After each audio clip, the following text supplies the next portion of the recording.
이 이야기를 들려주기 전에 여러분께 질문 하나 하겠습니다. 당신은 언제 위험을 느끼십니까? 칼을 든 강도를 만났을 때, 어두운 골목을 지날 때, 아닙니다. 진짜 위험은 일상에서 옵니다. 당신이 안전하다고 믿는 그 순간, 가장 가까운 곳에서.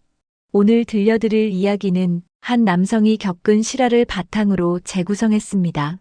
이름은 바꿨지만 사건은 실제입니다. 그가 다녔던 헬스장. 그곳에서 무슨 일이 있었는지 끝까지 들어보시겠습니까? 이 이야기는 생각보다 깁니다. 생각보다 복잡합니다. 그리고 생각보다 가까이에 있습니다. 준비되셨습니까? 모든 것은 평범하게 시작되었습니다. 2023년 3월 서울 강남구의 한 오피스 빌딩. 그는 30대 초반의 평범한 직장인이었습니다. IT 회사에서 일하는 개발자. 매일 컴퓨터 앞에 앉아 코드를 쓰는 살.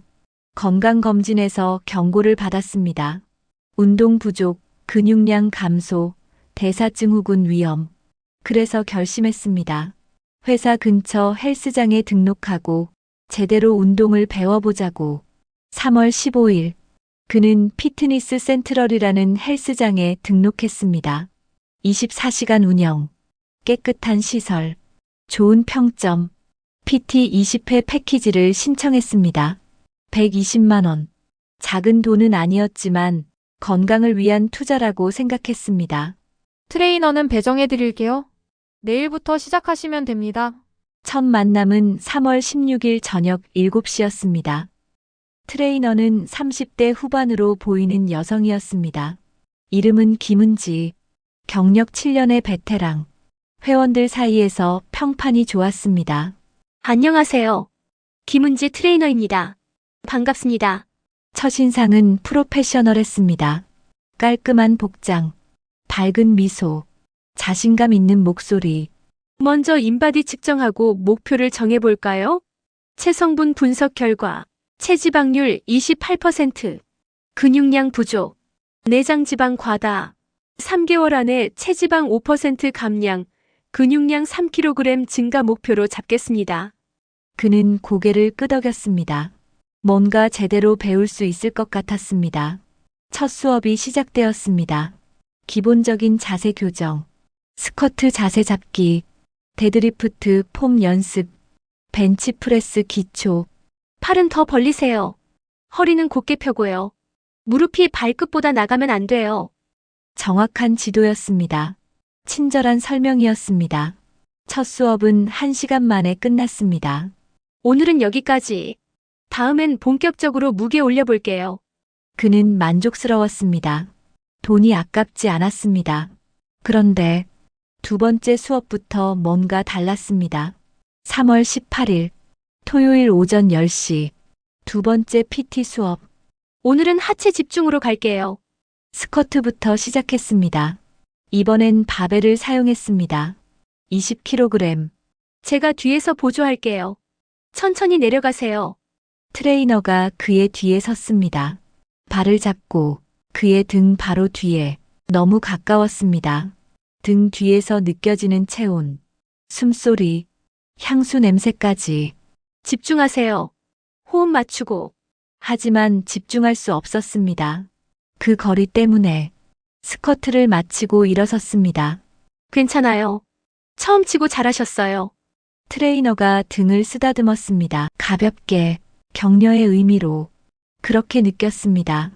다음은 데드리프트였습니다. 허리 각도가 중요해요. 제가 잡아줄게요. 이번에도 뒤에서 보조했습니다. 발을 들어 올릴 때 트레이너의 손이 그의 허리에 닿았습니다. 여기 힘주고. 느껴져요? 느껴졌습니다. 너무 선명하게. 운동이 끝났습니다. 1시간이 어떻게 지나갔는지 모르겠습니다. 오늘 수고하셨어요. 샤워하고 가세요. 샤워실로 가는 길. 그는 혼란스러웠습니다. 이건 정상인가? PT가 원래 이렇게 가까이서 하는 건가? 집에 돌아가자마자 인터넷에 검색해 봤습니다. PT 트레이너 신체 접촉, 트레이너 적절한 거리. 헬스장 트레이너 스킨십. 검색 결과는 양분되어 있었습니다. 어떤 글에서는 운동 지도를 위해선 어느 정도 접촉이 필요합니다. 정확한 자세를 잡아주려면요. 다른 글에서는 필요 이상의 접촉은 명백히 부적절합니다. 불편하면 바로 말씀하세요. 그는 자신이 예민한 건지 아니면 트레이너가 선을 넘은 건지 알 수 없었습니다. 한두 번만 더 받아보자. 그때도 그러면 말해야지. 세 번째 수업. 3월 20일 월요일 저녁. 오늘은 상체할게요. 벤치프레스를 하는데 트레이너가 머리 위에 섰습니다. 보조를 위해서 발을 들어 올릴 때마다 시야에 들어오는 것들이 있었습니다. 너무 가까운 거리, 운동복 사이로 보이는. 그는 고개를 돌렸습니다. 집중하려고 노력했습니다. 왜요? 힘들어요? 아? 아니요. 괜찮습니다. 좀 쉬었다 할까요? 제 옆에 앉아요. 벤치에 나란히 앉았습니다. 어깨가 닿을 정도로 가까이. 운동 처음이시죠? 많이 힘드시죠? 네. 좀요. 제가 마사지 자격증도 있어요. 나중에 근육 풀어드릴게요. 그 말에 그는 움찔했습니다. 아? 괜찮습니다. 왜요? 운동 후엔 마사지가 최고인데. 서비스예요, 서비스. 트레이너가 웃었습니다. 하지만 그 웃음이 뭔가 이상했습니다. 그날 밤 그는 잠을 이룰 수 없었습니다. 일주일이 지났습니다. PT 수업은 주 3회, 월, 수, 토, 매번 같은 패턴이었습니다. 너무 가까운 거리, 필요 이상의 접촉, 의미심장한 말들. 오늘 운동복 잘 어울리네요. 근육 좀 붙으니까 보기 좋은데요. 집중하세요. 저만 보세요. 그는 혼란스러웠습니다. 이게 친절함인가? 아니면 다른 의도가 있는 건가? 3주가 지났을 무렵 결정적인 변화가 있었습니다. 4월 7일 금요일 추가 수업을 신청했습니다. 주말에 약속이 없었기에 저녁 8시 헬스장은 한산했습니다. 주말 저녁이라 회원이 별로 없었습니다. 오늘은 우리만 있네요. 조용해서 좋다. 트레이너가 웃으며 말했습니다. 운동이 시작되었습니다. 스쿼트, 데드리프트, 런지. 그런데 이번엔 접촉이 더 잦았습니다. 여기 근육 만져보세요. 제대로 쓰고 있는지. 트레이너가 자신의 허벅지를 가리켰습니다. 아? 네. 그는 손을 뻗었다가 멈췄습니다. 왜요? 부끄러워요? 아니. 그게, 운동할 때는 근육을 이해해야 해요. 자, 만져봐요. 망설이다가 그는 가볍게 손을 댔습니다. 느껴져요? 이렇게 단단해야 해요. 당신도 곧 이렇게 될 거예요. 그 순간 트레이너의 손이 그의 손을 잡았습니다. 제대로 느껴봐요. 시간이 멈췄습니다. 심장이 미칠 듯이 뛰었습니다. 이건 뭡니까? 자, 이제 당신 차례. 제가 확인해 볼게요. 트레이너가 그의 허벅지에 손을 댔습니다. 천천히, 위에서 아래로. 아직 멀었네요. 더 열심히 해야겠어요. 그는 숨을 참았습니다. 움직일 수 없었습니다. 계속할까요? 트레이너의 목소리가 낮아졌습니다. 네. 네. 그날 운동은 9시 30분에 끝났습니다. 평소보다 30분 더 길었습니다. 집에 돌아오는 길, 그는 자신에게 물었습니다. 나는 왜 거부하지 않았을까? 왜 그냥 당하고만 있었을까?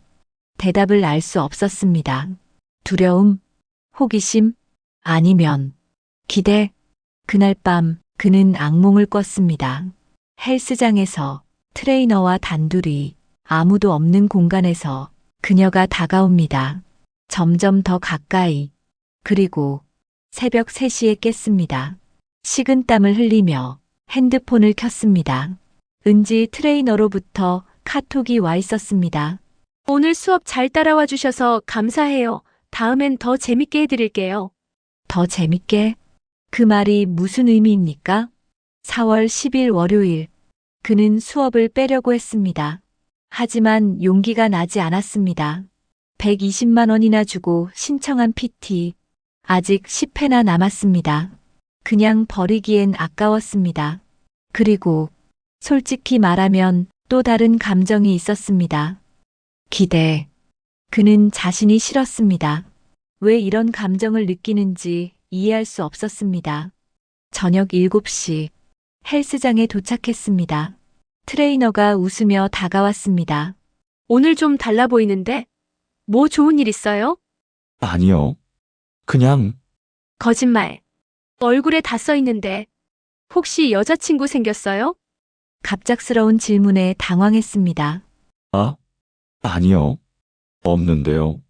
정말 이렇게 괜찮은 분이 믿기지 않는데요. 트레이너가 그의 팔을 툭 쳤습니다. 장난스럽게. 하지만 그 터치가 이전과 달랐습니다. 운동이 시작되었습니다. 오늘은 상체, 벤치프레스부터 발을 들어 올릴 때마다 트레이너가 위에서 보조했습니다. 머리 바로 위. 하나, 둘, 셋. 카운트를 세는 그녀의 목소리. 점점 가까워지는 얼굴. 10개를 맞췄습니다. 잘했어요. 쉬었다가 다시 해요. 벤치에서 일어나려는데 트레이너가 손을 내밀었습니다. 제가 도와드릴게요. 손을 잡았습니다. 일어서는데 그녀가 놓지 않았습니다. 손이 참 크네요. 운동하면 더 보기 좋겠어요. 여전히 손을 잡은 채로 아?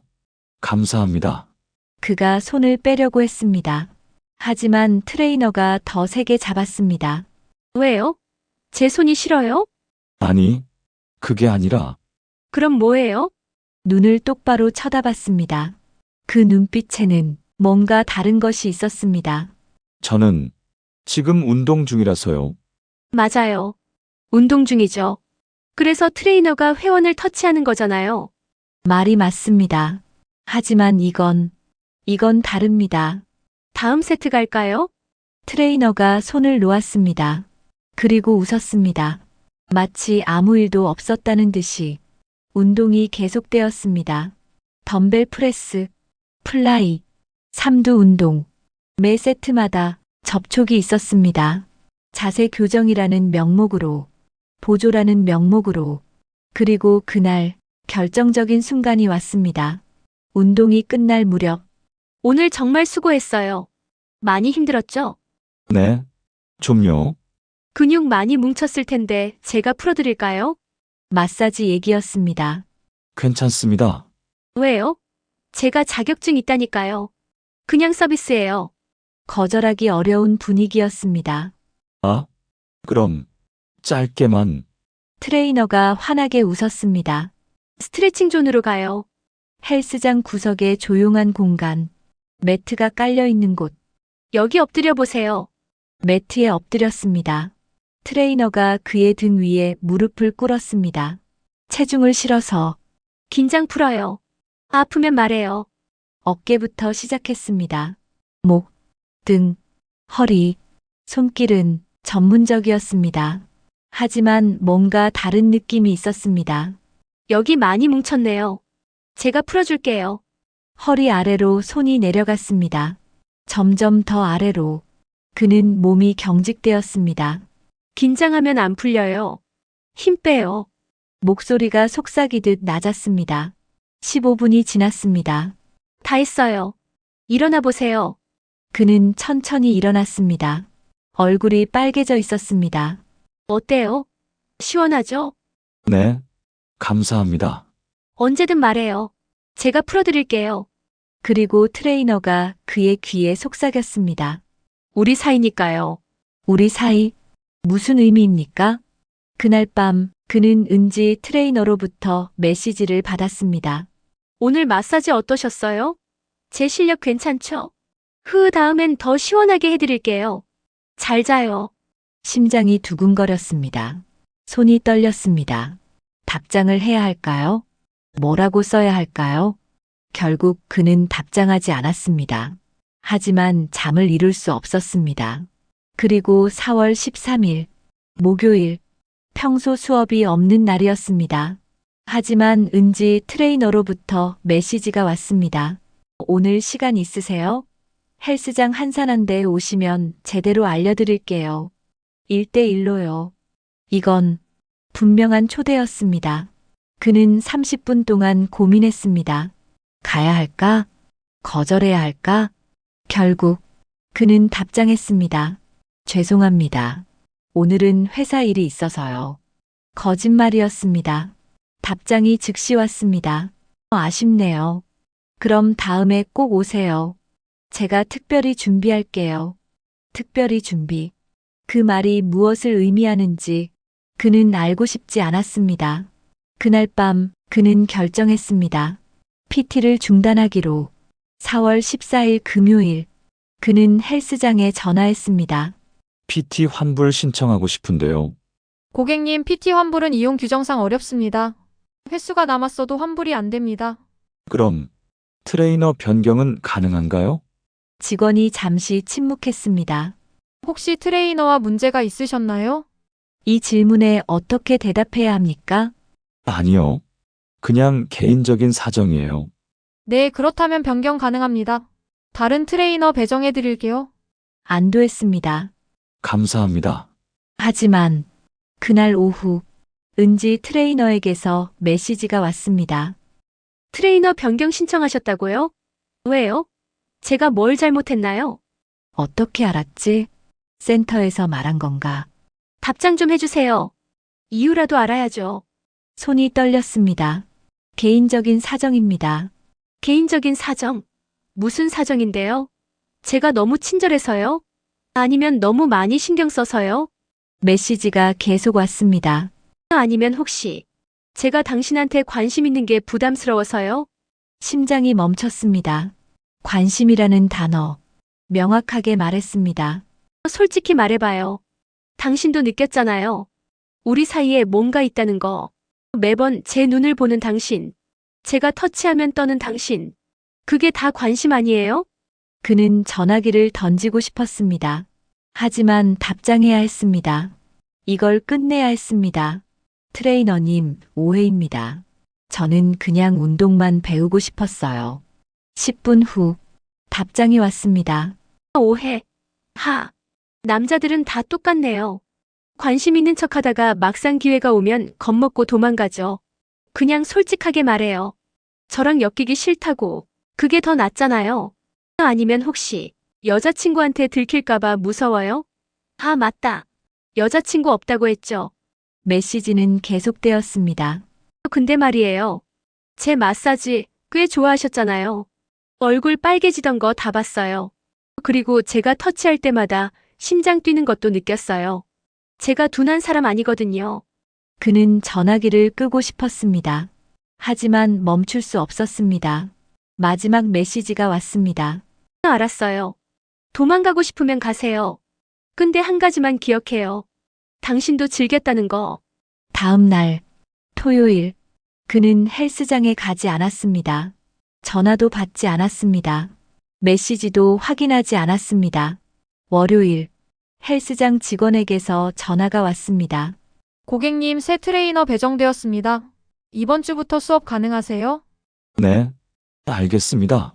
참 김은지 트레이너께서 고객님께 전하고 싶은 말이 있다고 하시는데요. 심장이 철렁했습니다. 아니요, 괜찮습니다. 네? 그냥 간단한 인사 같은데요. 필요 없습니다. 전화를 끊었습니다. 그날 저녁, 낯선 번호로 전화가 왔습니다. 받지 않았습니다. 문자가 왔습니다. 나예요. 은지. 왜 피해요? 제가 뭐 잘못했어요? 그냥 친하게 지내고 싶었을 뿐인데. 그는 번호를 차단했습니다. 하지만 그날 밤 또 다른 번호로 전화가 왔습니다. 그리고 또 5번이나 모두 차단했습니다. 화요일 새벽 2시 카카오톡 메시지. 차단해도 소용없어요. 제가 당신 집 주소 알아요. 회원 정보에 다 있거든요. 식은땀이 났습니다. 농담이에요. 그렇게까지 하진 않아요. 근데 만약 제가 센터에 말하면 어떻게 될까요? 당신이 저한테 성희롱했다고, 부적절한 터치를 요구했다고. 누가 믿을까요? 심장이 멈췄습니다. 트레이너는 저고 피해자는 저예요. 회원인 당신이 저한테 접근했다고 하면 CCTV에도 당신이 제 손 잡는 장면 있어요. 기억나죠? 기억났습니다. 그날 그녀가 자신의 허벅지를 만지라고 했을 때 그게 누가 시킨 건지 CCTV에는 안 나오겠죠? 소리는 안 들리니까. 자, 이제 어떻게 할 거예요? 계속 도망갈 거예요? 아니면 어른답게 얘기할 거예요? 그는 손이 떨렸습니다. 이건 협박입니다. 명백한 협박입니다. 하지만 증거가 있습니까? 이 메시지들, 변호사가 필요합니다.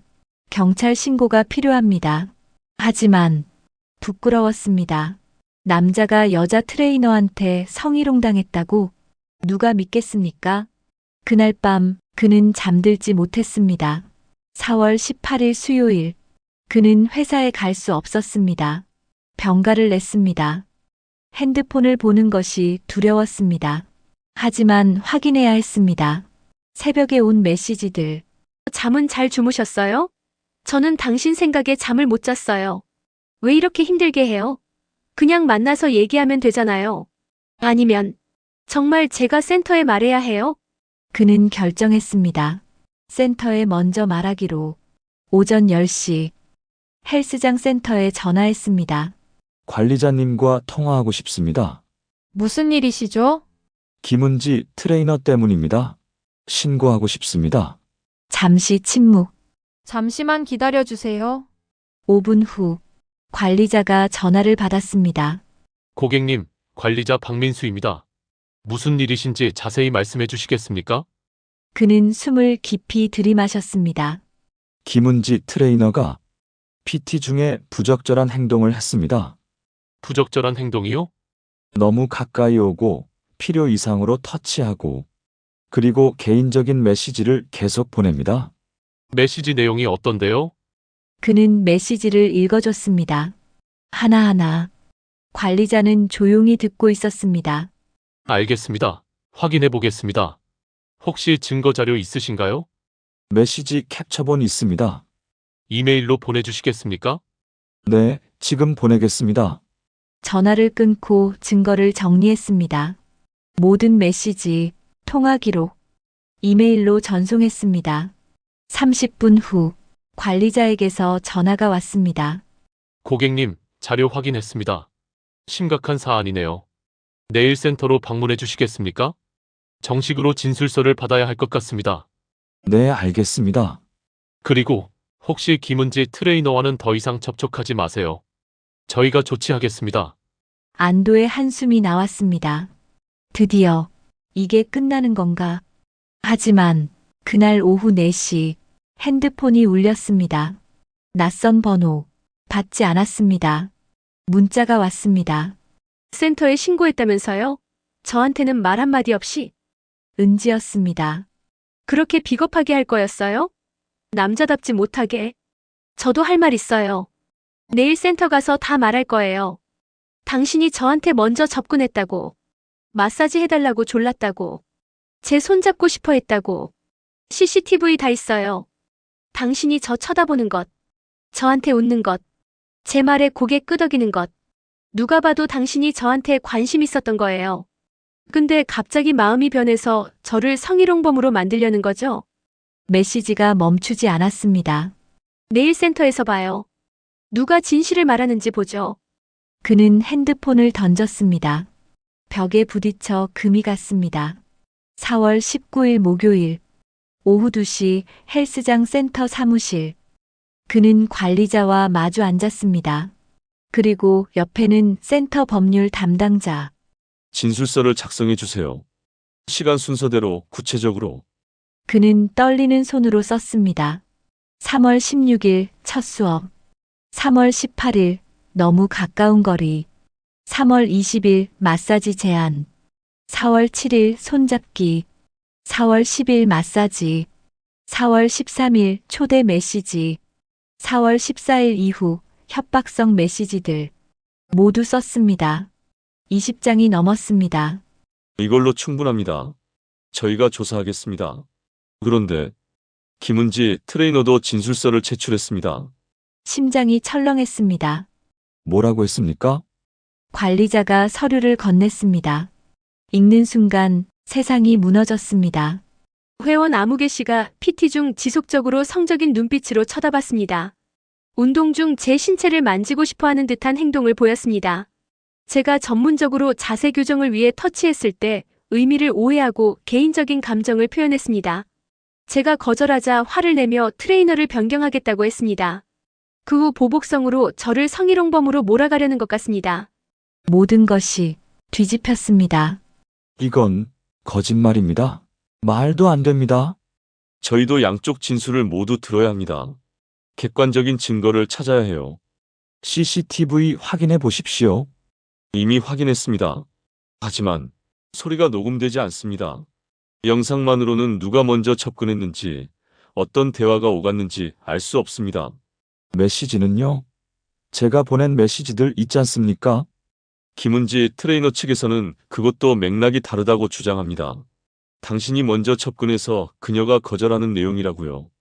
말도 안 됩니다. 고객님, 진정하세요. 저희가 공정하게 조사하겠습니다. 하지만 그는 알았습니다. 이건 이길 수 없는 싸움입니다. 여자 트레이너 대 남자 회원, 피해자 대 가해자. 누가 더 믿을 만합니까? 센터를 나왔습니다. 다리에 힘이 풀렸습니다. 주차장에 앉았습니다. 머리를 감쌌습니다. 왜 나한테 이러는 거야? 그때 누군가 다가왔습니다. 뒤돌아보니 은지였습니다. 잘 가요. 그녀가 웃고 있었습니다. 게임 끝났어요. 당신이 졌어요. 내가 뭘 잘못했는데? 잘못? 당신은 아무 잘못도 안 했어요. 그게 문제죠. 무슨 소리야? 당신은 그냥 제가 선택한 사람일 뿐이에요. 운이 나빴던 거예요. 미친. 미쳤다고요? 맞아요. 저 미쳤어요. 그거 이제 알았어요? 그녀가 몸을 숙였습니다. 얼굴을 가까이 가져왔습니다. 근데 말이에요. 한 가지 알려줄게요. 당신 16번째예요. 뭐? 이런 식으로 재미 본 남자. 당신이 16번째. 소름이 돋았습니다. 처음엔 다들 당신처럼 해요. 불편해하다가 도망가려고 하다가 결국 신고하죠. 그럼 저는 피해자가 돼요. 불쌍한 여자 트레이너. 남자 회원한테 성희롱당한. 센터는 항상 제 편이에요. 왜냐면 저는 이 센터 최고 실적 트레이너거든요. 한 달에 2천만 원 벌어다 줘요. 당신 같은 회원 하나 대 저 같은 직원. 누굴 선택하겠어요? 이건 말이 안 돼. 말이 돼요. 세상이 원래 그래요. 그녀가 일어섰습니다. 다음에 또 만나요. 법정에서든 어디서든. 떠났습니다. 그는 주차장 바닥에 주저앉았습니다. 울고 싶었습니다. 하지만 눈물도 나오지 않았습니다. 그냥 텅 비었습니다. 4월 22일 일요일, 센터에서 연락이 왔습니다. 조사 결과 양측 모두 명확한 증거가 없어 결론을 내리기 어렵습니다. 다만 PT는 환불 처리해 드리겠습니다.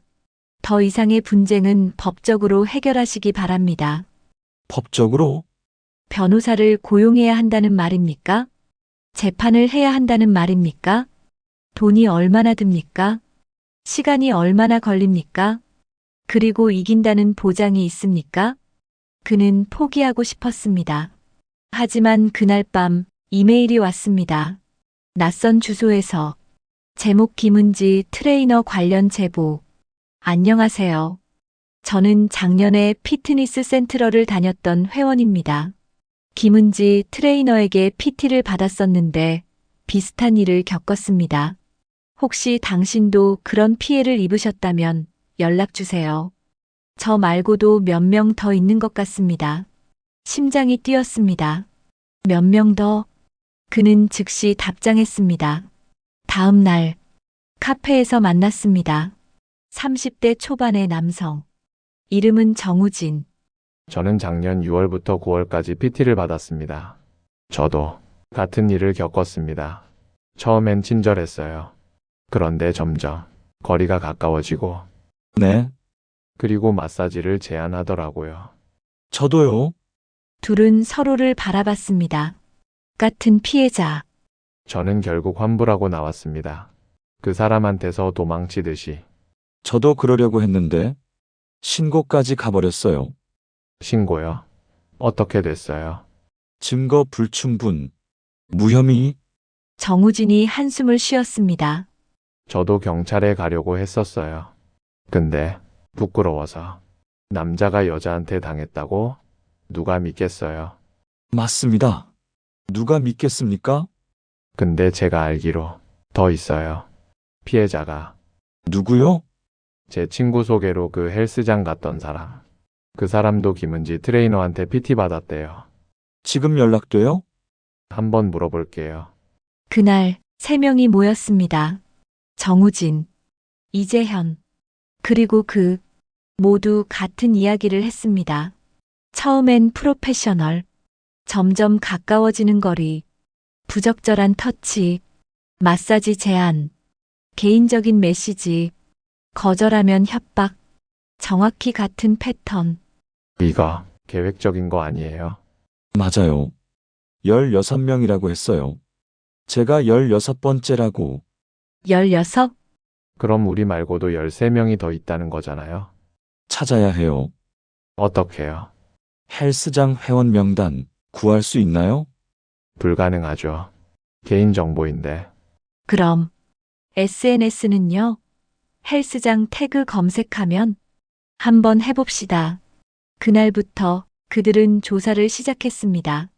인스타그램에서 해시태그 피트니스 센트럴 검색, 페이스북 그룹 가입, 헬스 커뮤니티 글 뒤지기. 일주일 후 2명을 더 찾았습니다. 4월 30일 5명이 모였습니다. 모두 같은 피해, 같은 패턴, 같은 트레이너. 우리 고소해야 하는 거 아니에요? 5명이 동시에 고소하면 신빙성이 있지 않을까요? 하지만 증거가. 메시지는 있잖아요. 다들 그건 맥락을 돌릴 수 있어요. 저도 당해봐서 알아요. 그럼 어떡해요? 그냥 당하고만 살아요? 모두 잠잠했다. 그때 이재현이 말했습니다. 제가 녹음 파일 있어요. 뭐요? 마지막 PT 할 때 녹음기를 켰어요. 만약을 위해서. 진짜요? 뭐가 녹음됐는데요? 그 사람이 명확하게 말해요. 우리 사이라고, 특별한 관계라고. 그거 결정적 증거 아니에요? 맞아요. 이거면 될 것 같아요. 희망이 보였습니다. 처음으로 다들 함께 경찰서에 갑시다. 5월 2일 월요일 5명은 강남 경찰서를 찾았습니다. 김은지를 업무상 위력에 의한 추행 혐의로 고소합니다. 진술서를 제출했습니다. 증거를 제출했습니다. 녹음 파일을 제출했습니다. 경찰은 진지하게 받아들였습니다. 5명이 동시에 같은 내용으로 고소. 이건 조사가 필요하겠습니다. 김은지 씨 맞죠? 피트니스 센트럴 트레이너. 네, 알겠습니다. 출석 요구하겠습니다. 드디어 시작되었습니다. 진짜 싸움이. 5월 10일 김은지가 경찰서에 출석했습니다. 하지만 그녀는 여전히 당당했습니다. 저는 아무 잘못도 하지 않았습니다. 전문 트레이너로서 업무를 수행했을 뿐입니다. 그럼 이 녹음 파일은 뭡니까? 녹음 파일이 재생되었습니다. 우리 사이인데 왜 이렇게 거리를 두세요? 트레이너님, 저는 그냥 운동만 배우고 싶어요. 이 운동만? 그럼 왜 매번 제 눈을 보는 거예요? 왜 제가 터치하면 떨어요? 침묵. 이건 맥락이 잘못 해석된 겁니다. 제가 회원님의 긴장을 풀어주려고. 다른 증거도 있습니다. 문자 메시지 수십 건. 5명의 피해자 모두에게 비슷한 내용을 보냈습니다. 메시지들이 펼쳐졌습니다. 같은 패턴, 같은 문구, 같은 협박. 이건 제가. 처음으로 그녀의 목소리가 흔들렸습니다. 그리고 헬스장 CCTV를 재분석했습니다. 전문가에게 의뢰해서 신체 언어를 분석했습니다. 결과는 김은지 씨가 회원들에게 먼저 접근한 것이 15건 이상 확인되었습니다. 회원들은 오히려 거리를 두려는 행동을 보였습니다. 그리고 더 있습니다. 뭐가요? 헬스장 탈의실에서 숨겨진 카메라가 발견되었습니다. 순간 공기가 얼어붙었습니다. 탈의실의 카메라? 네. 김은지 씨의 사물함에서 발견되었습니다. 거기엔 수십 명의 회원들이 탈의하는 영상이 저장되어 있었습니다. 그 중에는 고소인 5명도 포함되어 있었습니다. 세상이 뒤집혔습니다. 그건 아니에요. 그건 더 이상 변명은 필요 없습니다. 김은지 씨, 당신을 성폭력 범죄의 처벌 등에 관한 특례법 위반으로 긴급 체포합니다. 수갑이 채워졌습니다. 안 돼요. 이건 오해예요. 제가 그런 사람 아니에요. 그녀는 끌려갔습니다. 조사실 밖 5명의 남자들이 서 있었습니다. 아무 말도 하지 않았습니다. 그냥 조용히 서 있었습니다. 끝났습니다. 드디어 6월 15일 김은지의 구속기소 소식이 뉴스에 났습니다. 강남 헬스장 트레이너, 회원 몰카 및 성추행 혐의, 피해자 최소 16명, 계획적 범행 정황, 헬스장 업계 충격, 믿을 수 없는 사건. 기사를 읽으며 그는 복잡한 감정을 느꼈습니다. 후련함, 분노, 슬픔, 그리고 허무함. 왜 이런 일이 생긴 걸까? 왜 자신이 선택된 걸까? 대답은 없었습니다. 7월 20일, 첫 공판이 열렸습니다. 그는 증인석에 섰습니다. 피해자 진술을 해주시기 바랍니다. 마이크 앞에 섰습니다. 떨렸습니다. 하지만 말해야 했습니다. 저는 그냥 운동을 배우고 싶었을 뿐입니다. 하지만 그 사람은 저를 이용했습니다. 제가 느낀 불편함을 오히려 제 탓으로 돌렸습니다. 제가 관심이 있다고, 제가 먼저 접근했다고. 저는 너무 부끄러웠습니다. 남자가 이런 일을 당했다는 게. 하지만 이제 알았습니다. 부끄러워해야 할 사람은 제가 아니라는 것을, 잘못한 사람은 저가 아니라는 것을. 목소리가 떨렸습니다. 하지만 끝까지 말했습니다. 법정은 조용했습니다. 김은지는 고개를 숙이고 있었습니다. 더 이상 당당하지 않았습니다. 9월 5일, 선고 공판. 피고인 김은지에게 징역 3년을 선고한다. 집행유예 없이 실형으로 한다. 망치가 내려쳤습니다. 끝났습니다. 진짜로. 2024년 10월. 그는 새로운 헬스장에 다니고 있었습니다. 이번엔 남자 트레이너. 40대 중반의 베테랑. 스쿼트 자세 좋아요. 그대로 유지하세요. 적절한 거리. 전문적인 태도. 명확한 경계. 이게 정상입니다. 운동이 끝나고 라커룸으로 향했습니다. 거울을 봤습니다. 6개월 전과는 다른 모습. 근육이 붙었습니다. 자신감도 생겼습니다. 하지만 여전히 마음 한구석은 비어 있었습니다. 어느 날 그는 다른 피해자들과 만났습니다. 정우진, 이재현 그리고 나머지 2명. 요즘 어때요? 나아지고 있어요. 천천히요. 저도요. 근데 가끔 그때 생각이 나요. 저도. 5명은 조용히 커피를 마셨습니다. 우리 잘한 거 맞죠? 당연하죠. 우리가 신고 안 했으면 다른 피해자가 더 생겼을 거예요. 맞아요. 우리가 끝낸 거예요. 하지만 왜 이렇게 찝찝하죠? 침묵. 그들은 알고 있었습니다. 이긴 싸움이지만 완전한 승리는 아니라는 것을. 상처는 남아 있었습니다. 12월.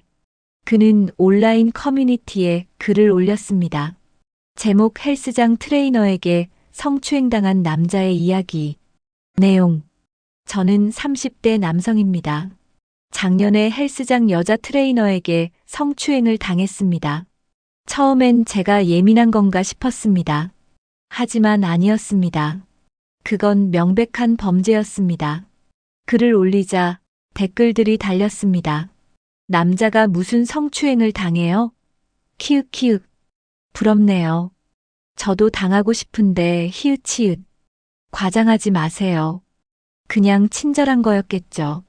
하지만 다른 댓글도 있었습니다. 저도 비슷한 경험 있어요. 말할 수 없었습니다. 용기 내서 글 써주셔서 감사합니다.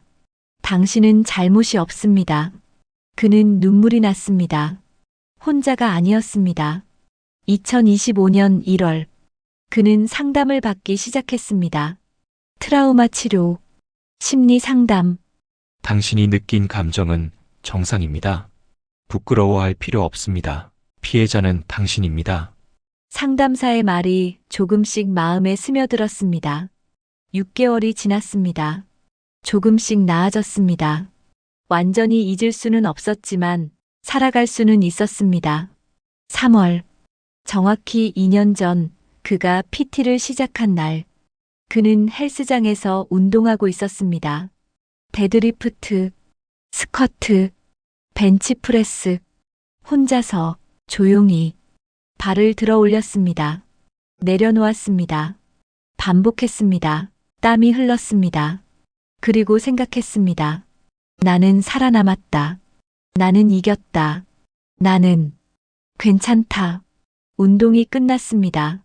샤워를 하고 밖으로 나왔습니다. 하늘은 맑았습니다. 새로운 시작. 그날 밤 그는 일기를 썼습니다. 오늘은 좋은 날이었다.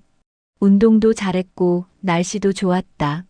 그리고 그 일을 생각하지 않았다. 하루 종일 처음으로 아마도 나는 이제 진짜로 나아가고 있는 것 같다. 앞으로도 힘들 날이 있겠지. 다시 생각날 날도 있겠지.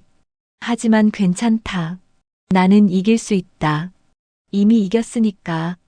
그리고 다른 누군가에게 내 이야기가 도움이 되길 바란다. 혼자가 아니라는 것. 부끄러워할 일이 아니라는 것. 싸울 수 있다는 것. 그걸 알려주고 싶다. 일기장을 덮었습니다. 창밖을 바라봤습니다. 도시의 불빛들이 반짝였습니다.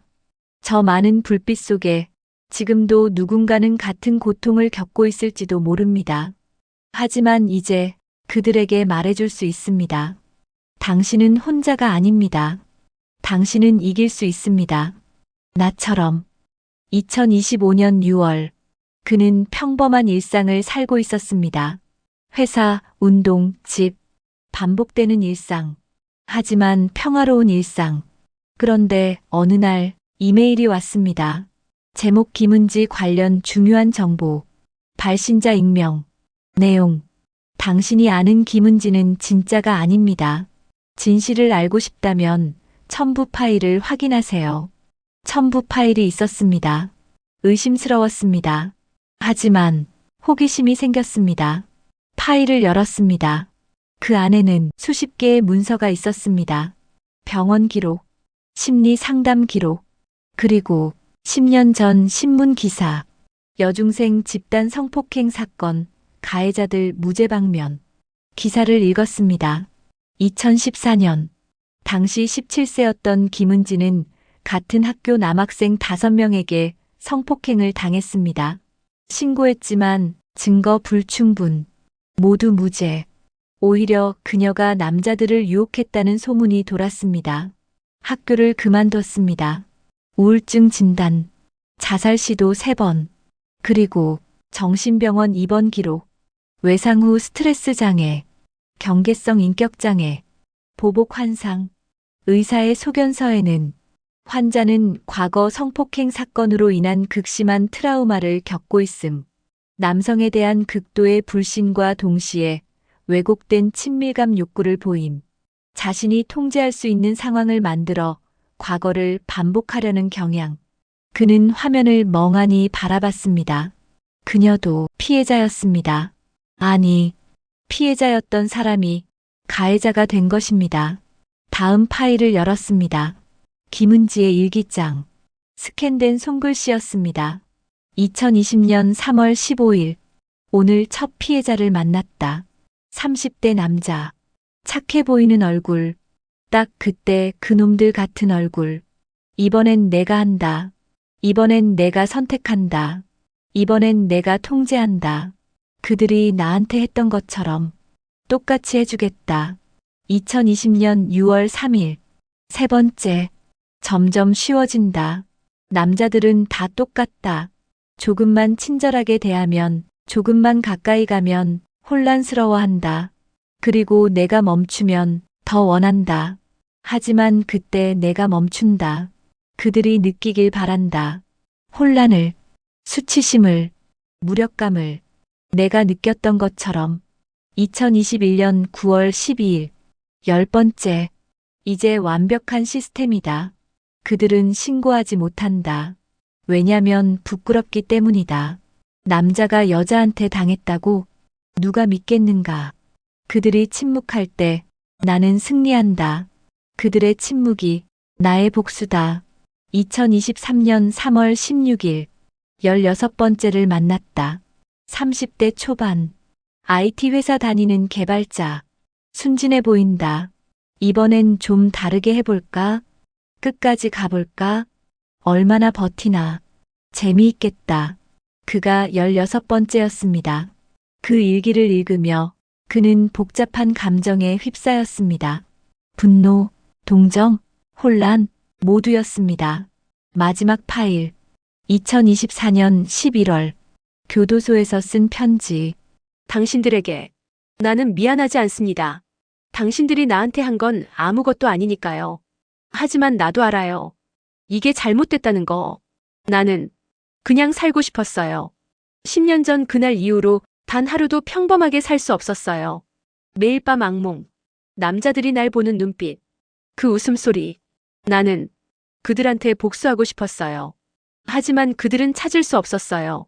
그래서 다른 남자들한테 했어요. 당신들은 억울하겠죠. 나도 억울했어요. 우리 모두 피해자예요. 이 세상이 만든. 미안합니다. 하지만 용서는 구하지 않을게요. 왜냐면 나도 용서하지 못했으니까. 진실은 복잡합니다. 가해자도 피해자였습니다.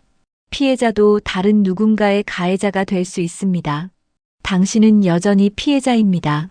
그녀는 여전히 가해자입니다. 하지만 이 이야기엔 보이지 않는 더 큰 가해자들이 있습니다. 10년 전 무죄 방면시킨 사람들, 그녀를 유혹한 여자로 만든 사람들, 그녀의 고통을 믿지 않은 사회, 그들이 당신을 만들었습니다. 그들이 이 모든 것을 만들었습니다. 진실을 알았으니 이제 선택은 당신의 몫입니다. 계속 분노할 것인가? 이해할 것인가?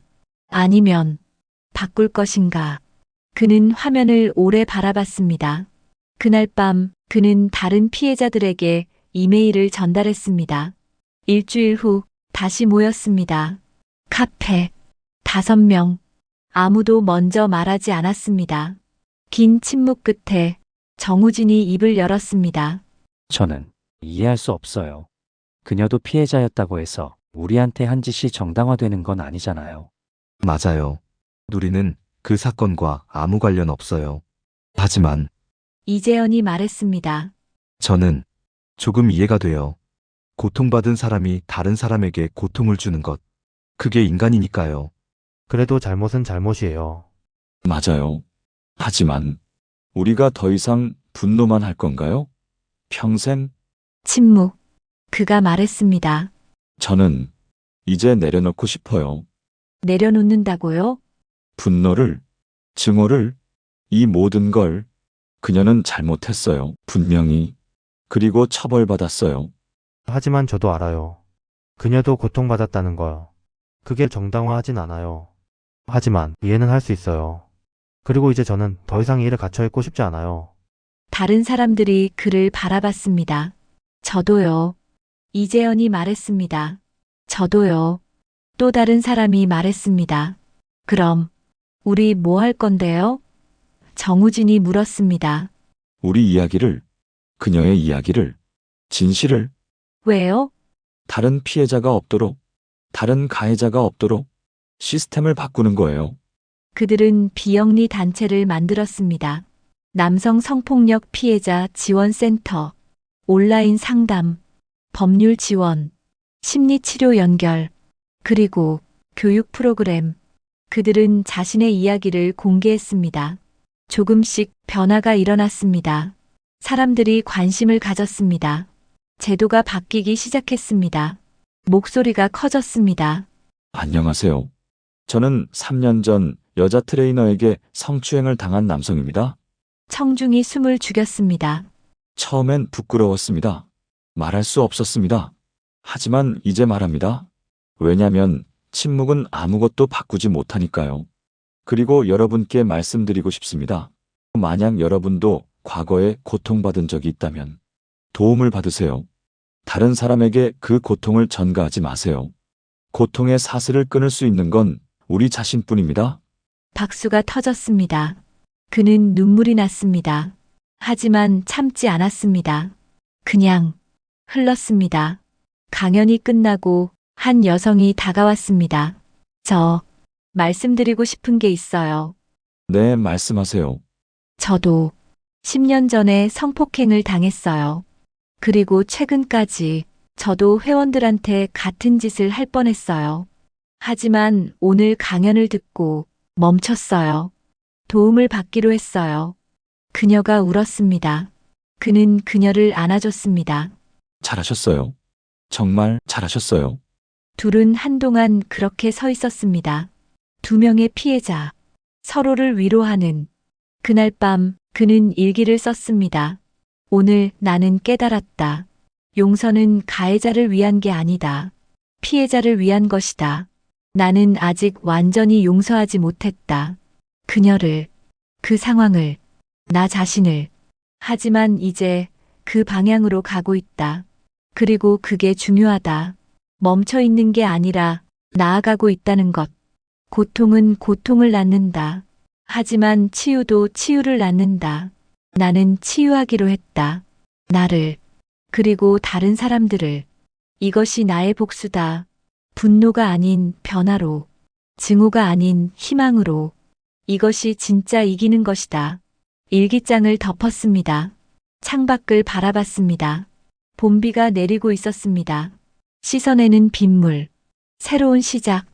그는 미소 지었습니다. 처음으로, 진심으로.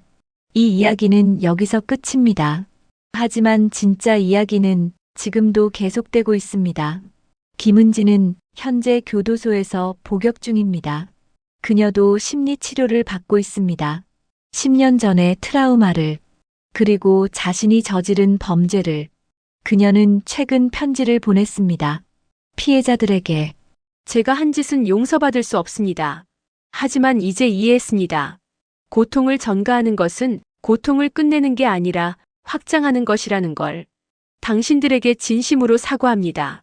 그리고 감사합니다. 저를 멈춰줘서 더 많은 피해자가 생기지 않게. 저도 이제 치유하려고 합니다. 너무 늦었지만 그래도 시도는 하겠습니다. 당신들도 치유되길 바랍니다. 피해자들은 이 편지를 읽고 각자 다른 반응을 보였습니다. 어떤 이는 찢어버렸습니다. 어떤 이는 보관했습니다. 어떤 이는 답장을 썼습니다. 정답은 없었습니다. 각자의 치유 방식이 있을 뿐. 그는 지금도 헬스장에 다니고 있습니다. 운동이 좋아졌습니다. 이제는 두려움 없이 순수하게 즐길 수 있습니다. 여러분께 묻고 싶습니다. 이 이야기를 듣고 무엇을 느끼셨습니까? 분노, 슬픔, 혼란, 공감, 모두 정상입니다. 이 이야기엔 단순한 답이 없습니다. 가해자와 피해자, 흑과 백, 선과 악. 세상은 그렇게 단순하지 않습니다. 하지만 한 가지는 분명합니다. 고통의 사슬은 누군가 끊어야 합니다. 당신이 고통받았다고 해서 다른 사람에게 고통을 줄 권리는 없습니다. 당신이 피해자였다고 해서 가해자가 될 이유는 없습니다. 우리는 선택할 수 있습니다. 복수할 것인가, 치유할 것인가, 증오를 퍼뜨릴 것인가, 희망을 나눌 것인가, 사슬을 이어갈 것인가, 끊을 것인가. 이 이야기가 여러분께 작은 경각심이 되길 바랍니다. 한 사람씩, 한 걸음씩. 이 이야기의 주인공은 오늘도 살아가고 있습니다. 웃고 울고 일하고 사랑하고 완벽하지 않지만 괜찮은 삶을. 그리고 그는 압니다. 자신이 살아남았다는 것, 이겨냈다는 것. 그리고 다른 사람들을 도울 수 있다는 것. 그것이 그의 승리입니다. 진짜 승리는 가해자를 벌하는 게 아닙니다. 피해자가 다시 살아가는 것입니다. 그는 다시 살아가고 있습니다. 그리고 당신도 할 수 있습니다. 마지막으로 이 이야기를 듣는 모든 분께 말씀드립니다. 당신이 어떤 상황에 있든 어떤 고통을 겪고 있든 당신은 혼자가 아닙니다. 말할 수 있습니다. 도움받을 수 있습니다. 치유될 수 있습니다. 그리고 언젠가 당신의 이야기도 다른 누군가에게 희망이 될 것입니다. 당신의 이야기도 댓글로 들려주세요. 구독과 좋아요로 더 많은 이야기를 나눠주세요. 감사합니다.